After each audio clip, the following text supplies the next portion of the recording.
Hello everyone, welcome back to the channel.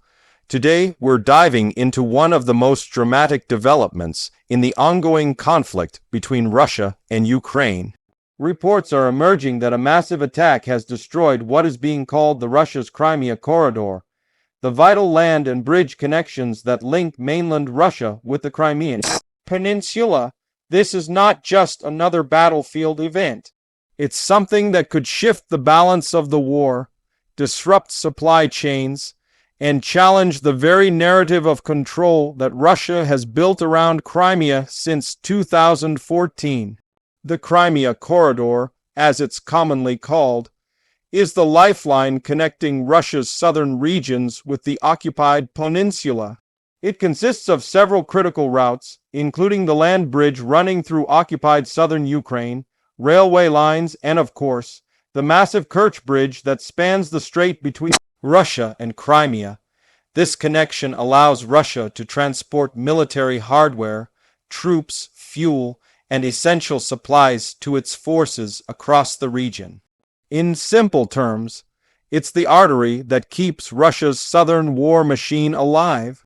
According to initial reports, the recent attack targeted both land and maritime components of this corridor, with explosions hitting infrastructure sites and bridge supports. Footage circulating online showed plumes of smoke rising over parts of the Kerch Strait, with several sections of the bridge reportedly collapsing or being rendered unusable. Ukrainian sources suggested that underwater drones or naval mines were used in the operation, indicating a level of sophistication that continues to surprise analysts. Russia immediately closed access to the bridge, halted road and rail traffic, and declared an emergency in the region. Moscow's defense ministry downplayed the damage, claiming that repair crews were already working and that the structure would be restored quickly.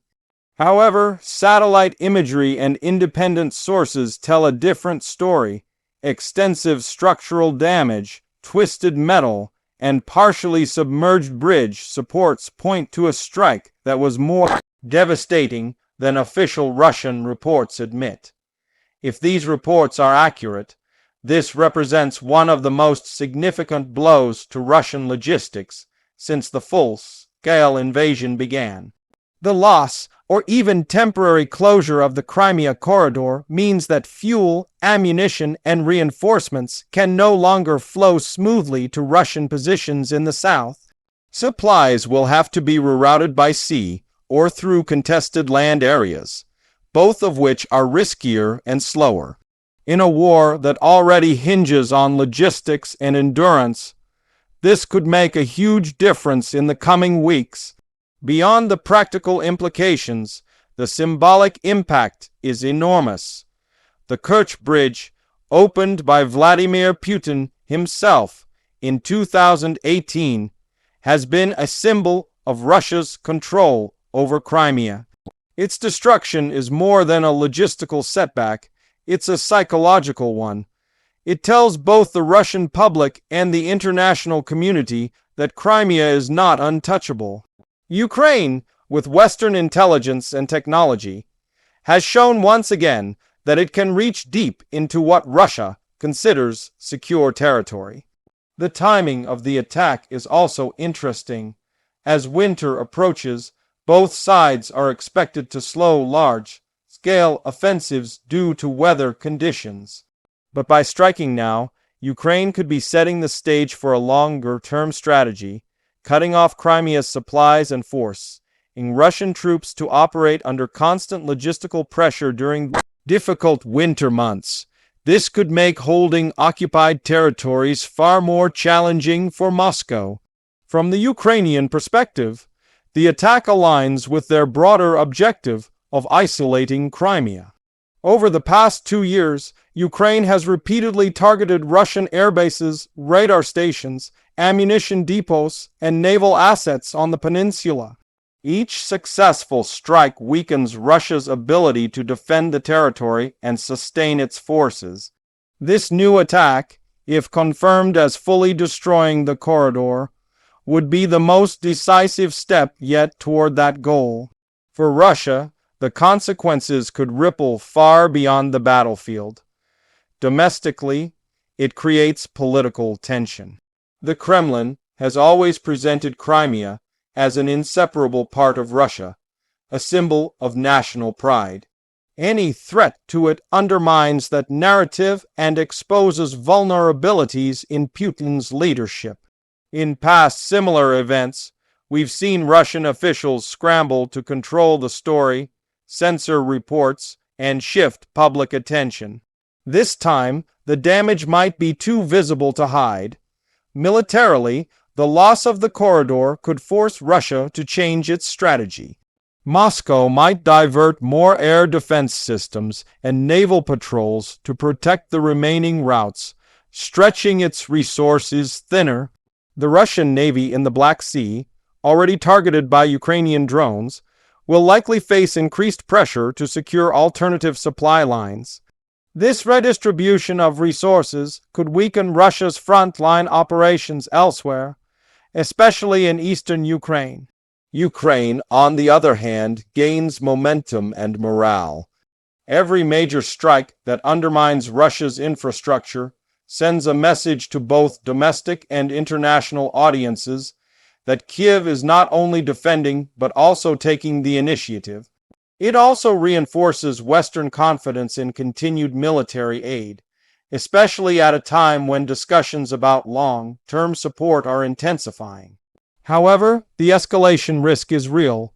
Russia may respond with a new wave of missile strikes on Ukrainian cities and infrastructure. Historically, Moscow has reacted to setbacks with large-scale bombardments, often targeting energy grids or civilian centers in retaliation. This cycle of action and response raises concerns about civilian safety as winter nears and power demands rise. In Crimea itself, residents are already reporting shortages of fuel and delays in shipments of essential goods. Traffic jams on the remaining routes, long queues at gas stations, and panic buying have been documented by local sources. If the corridor remains cut off for long, living conditions on the peninsula could deteriorate rapidly. This might increase pressure on Russian authorities to either negotiate new transport arrangements or accelerate repairs, both costly and time-consuming efforts. The geopolitical consequences are also significant. NATO and Western allies have been closely monitoring Ukraine's strikes on Crimea, often walking a fine line between support and escalation management. The destruction of such a major Russian asset might lead to louder debates in Western capitals about how far Ukraine should go. Some will argue that these attacks are essential for Ukraine's liberation efforts, while others will worry about pushing Russia toward more extreme measures. Economically, Russia faces another challenge. The Kerch Bridge and associated transport routes were crucial for moving goods, construction materials, and even tourism between Russia and Crimea. Disrupting that flow will hurt not only military logistics, but also regional economies already struggling under sanctions. Rebuilding or securing new transport links would require enormous financial and engineering resources, things Russia is increasingly short of as the war drags on. Strategically, this attack reveals a lot about how modern warfare is changing. Traditional defense systems are often helpless against small, agile underwater drones or precision-guided weapons. The use of autonomous or semi-autonomous systems in this strike highlights how the battlefield is shifting toward technology-driven, asymmetric warfare. It's not about massive armies anymore. It's about intelligence, coordination, and precision. We also have to acknowledge the courage and risk involved in executing such an operation. Striking such a heavily defended target requires months of planning, intelligence gathering, and technological innovation. It demonstrates that Ukraine's security services and military units are capable of carrying out complex missions under extreme conditions. As the dust settles, both sides are assessing the damage and preparing their next moves.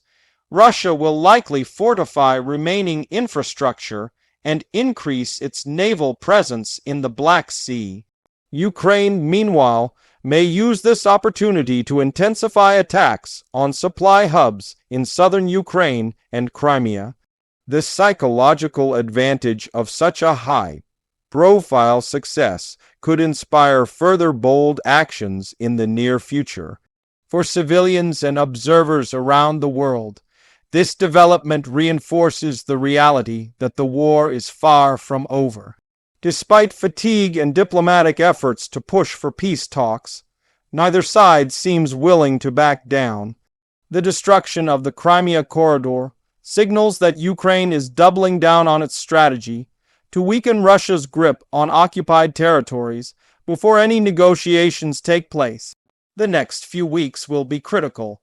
If Russia manages to restore traffic across the bridge quickly, the impact of the attack will be more symbolic than strategic. But if the damage proves extensive and long-lasting, the entire dynamic of the southern front could shift. Supplies to Russian forces in Kherson and Zaporizhia may slow to a crawl, and Ukraine could exploit the resulting weakness to launch new offensives. It's also worth noting how information warfare plays into all this. Russia's state-controlled media will attempt to minimize the incident, portraying it as a minor disruption, while Ukraine and Western outlets will highlight it as a major victory. In modern conflict, perception can be as powerful as reality. How this story is told may influence morale, public opinion, and even the willingness of allies to stay committed. Looking further ahead, this attack may redefine the way future conflicts are fought. The successful use of long-range precision attacks on key infrastructure demonstrates that smaller nations can challenge larger powers by targeting critical vulnerabilities instead of engaging in costly direct confrontations. It's a lesson that military planners around the world will study for years. In conclusion, the reported destruction of Russia's Crimea corridor marks a pivotal moment in the ongoing war. It disrupts logistics, shatters symbols of occupation, and underscores the growing sophistication of Ukraine's military capabilities. Whether the corridor is permanently destroyed or temporarily disabled, the psychological and strategic effects are undeniable. This incident reminds the world that control over Crimea remains one of the most contested issues in modern geopolitics. For Russia, it's a question of identity and power. For Ukraine, it's a fight for sovereignty and survival. And for the rest of the world, it's a glimpse into the future of warfare, where technology, intelligence, and precision can reshape the balance of power. Thank you for watching and staying informed. If you found this breakdown helpful, make sure to like, share, and subscribe for more updates as this story develops. Stay tuned, because what happens next could redefine the course of this conflict and the future of the region.